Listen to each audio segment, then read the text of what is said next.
Everyone welcome to my channel. आज हम discussion करिबा 6 सेमिस्टर रो डीएससी पेपर 3 पेपर रो नेम है India's foreign policy in a changing world. ए चैप्टर आम यूनिट वाइज क्लास करूथिले जो थे कि प्रथम आम लॉन्ग क्वेश्चन सारी देछे। जो माने देखिबा को चाहो प्लेलिस्ट चेक करि पारो। आमे यूनिट 1 वाइज एटा आमे यूनिट वाइज क्लास करिबा। यूनिट 1 रही India's foreign policy in a changing world. प्रथम चैप्टर है India's foreign policy major basis and determinants. तो ये आमे थर्ड लॉन्ग क्वेश्चन रे एटा आमे डिस्कशन करिबा। किंतु आज हैला पार्ट 2 वीडियो पार्ट 1 सरी जाइछि। पार्ट 1 रे आमे प्रथम लॉन्ग क्वेश्चन डिस्कशन करिथिले। तो आसंतु आमे देखिबा द्वितीय long question a unit row. Question हैला right a brief note on India's foreign policy under Jawaharlal Nehru regime. आमे जो फॉरेन पॉलिसी देखुछे विभिन्न प्राइम मिनिस्टर को समय रे आसीथिला, किंतु इंडिया रो प्रथम प्रधानमंत्री जवाहरलाल नेहरू को समय रे जो इंडिया रो फॉरेन पॉलिसी रहिथिला सेटा आमे डिस्कशन करिबा। एटा लॉन्ग क्वेश्चन पई इंपोर्टेंट। तो इंट्रोडक्शन रो स्टार्ट करिबा। India's foreign policy came into being with the independence of India in 1947. India केबे इंडिपेंडेंस पाइथिला 1947 रे। ता पर ही इंडिया रो फॉरेन पॉलिसी स्टार्ट हो जाइतिला जवाहरलाल नेहरू को समय रु। बिफोर दैट आगरु कौन होतिला इंडिपेंडेंस आगरु before India was a colony of British Empire. Britain रो गुटे कॉलोनी थिला कि India had not diplomatic identity as a sovereign country. जेते बेले गोटे कॉलोनी थिले इंडिया सेते बेले इंडिया रो सोवरेनिटी न थिला, सोवरेन कंट्री न थिला। तेणु तार डिप्लोमेटिक आइडेंटिटी मध्य न थिला काहेकि ना से ब्रिटिश एम्पायर रो गोटे कॉलोनी थिला। India diplomatic role in the first world war second world war were controlled by British. तो जेते बेले इंडिया 1947 तो वर्ल्ड वार 1 होता 1914 रे, वर्ल्ड वार 2 होता केबे 1939 रे 1945 रे होता। तेणु इंडिया 1947 रे जेहेतु इंडिपेंडेंस पाइथिला तेणु ब्रिटिश द्वारा ब्रिटेन बा ब्रिटिश रो कॉलोनी रहिथिला इंडिया। तेणु वर्ल्ड वार 1 एवं 2 समय रे इंडिया कहा द्वारा कंट्रोल करा जाउथिला ब्रिटिश द्वारा। The freedom movement in India were the formative period for all policies on the international relations and diplomacy. Nehru himself taken responsibility as a foreign minister and throughout his life remained the chief architect of India's foreign policy. मने रखो एटा short question पाई मने रखो एटा। Who is the chief architect of India's foreign policy? कि जवाहरलाल नेहरू मने रखी था। तेणु तांको ठारू ही फॉरेन पॉलिसी इंडिया इंडिपेंडेंस सहित आरंभ होइतिला। थस both as the prime minister and foreign minister. तेणु सही समय रे 1947 समय रे Jawaharlal Nehru both prime minister पदवी हासिल करथिले एवं बोथ फॉरेन मिनिस्टर हिसाब रे डिप्लोमेट हिसाब रे अंशग्रहण करथिले पॉलिटिक्स रे। He exercise profound influence in formulation and implementation of India's foreign policy from 1947 to 1964। तो तांको अंडर रे इंडिया रो फॉरेन पॉलिसी 1947 रु 1964 पर्यंत फॉरेन पॉलिसी बा फॉरेन मिनिस्टर हिसाब रे से इंडिया रे रहिथिले कि जवाहरलाल नेहरू।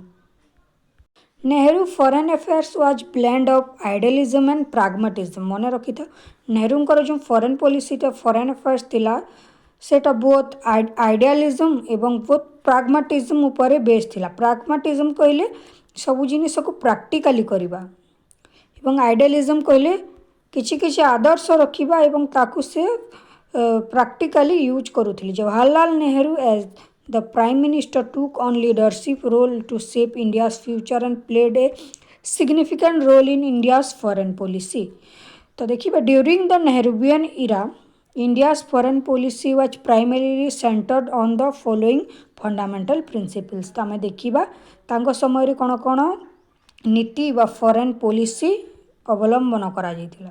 तांकर नीति गुड़िक मध्य प्रथम है नाम तुम मैंने शुणी नॉन अलाइनमेंट मूवमेंट अर्थ गोष्ठी निरपेक्ष से जो वर्ल्ड वार समय रे जो सुपर पावर गुड़िक विभिन्न पार्ट रे डिवाइड होते सेतेबेले इंडिया को मध्य कौन सी गोटे पार्ट रे मिसिबापी कहुला किंतु से गोष्ठी निरपेक्षता को अवलंबन करिथिला।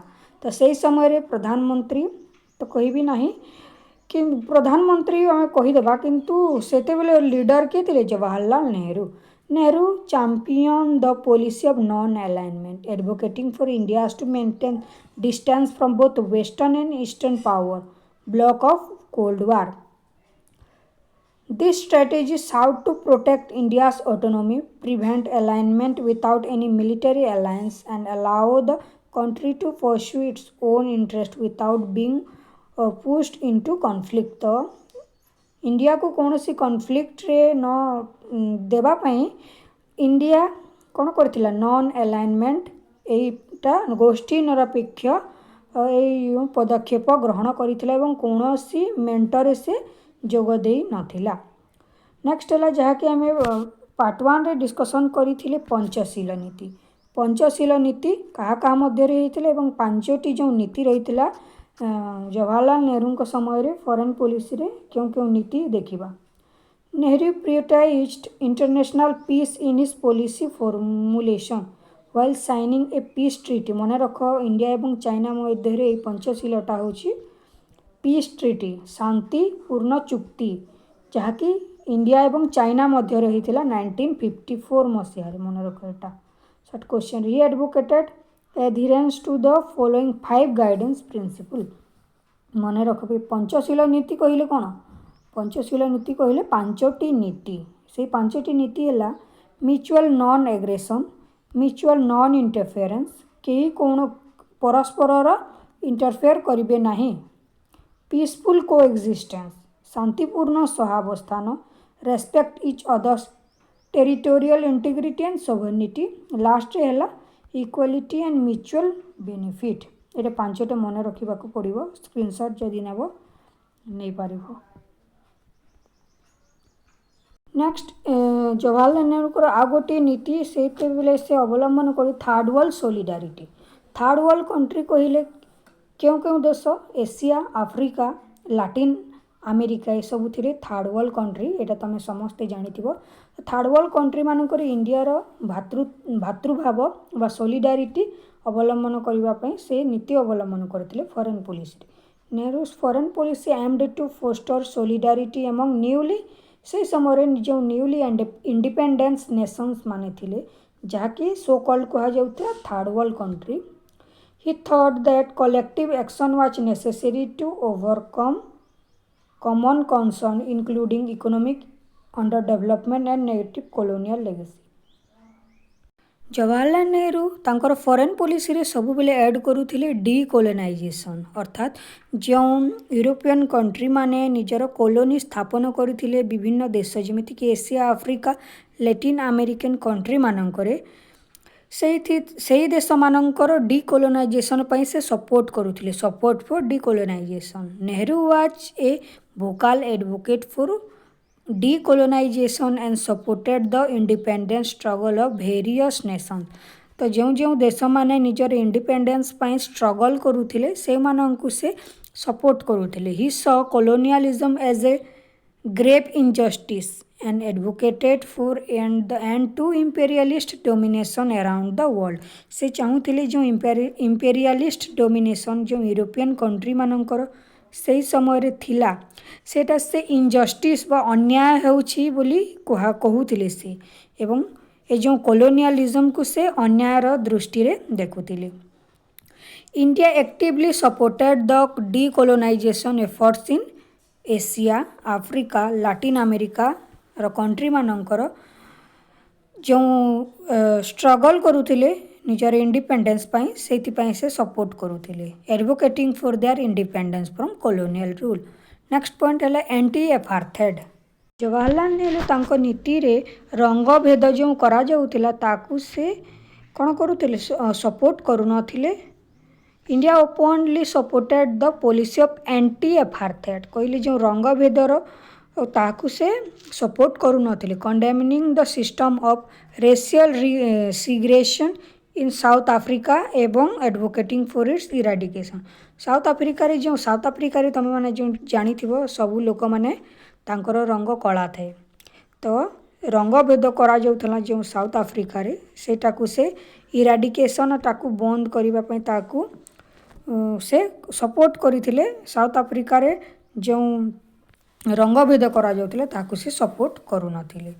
प्रमोशन ऑफ डिसआर्मामेंट कहले होछि अस्त्र शस्त्र जो हाई न्यूक्लियर वेपन्स एपरि भाव रे जो 1945 रे जो यूज करा जाइतला न्यूक्लियर वेपन ए सब जो आर्मामेंट माने थिला ताकू डिसआर्मामेंट करबा पई से चाहूथिले अस्त्र शस्त्र सब व्यवहार न करबा पई चाहूथिले एवं प्रमोट करूथिले डिसआर्मामेंट को। Nehru emphasise the importance of disarmament as a key factor in achieving world peace. पृथ्वी रे शांति जदि दरकार ताहेले युद्ध को बंद करबा को हेबो। युद्ध बंद हेबो केतेबेले जेतेबेले बड़ बड़ न्यूक्लियर वेपन्स माने यूज करा जिवो नाही। He demonstrated commitment to disarmament at the international level by supporting initiatives such as formation of Atomic Energy Commission in India। तेणु से इंडिया रे मध्य एटॉमिक एनर्जी कमिशन इस्टाब्लिश करथिले 1947 रे जो थिरे कि जो आर्मामेंट न्यूक्लियर वेपन्स गुडी को मना करा जाई थे एटा ह्यूमन मानन को बहुत क्षति करा जाई करी थाए। 1945 रे जो न्यूक्लियर वेपन व्यवहार करा जाइतला जापान रे सेथिपाई एबे मध्य अनेक शिशुंकर जन्म होइथाए विकलांग भाव रे से माने एबे मध्य जन्म हेउचंती। तेणु किपरि भाव रे न्यूक्लियर वेपन ह्यूमन मानक पई एते हानिकारक तेणु से समय रे डिसआर्मामेंट को सपोर्ट करूथिले and sponsoring 18th nations disarmament conference in 1962।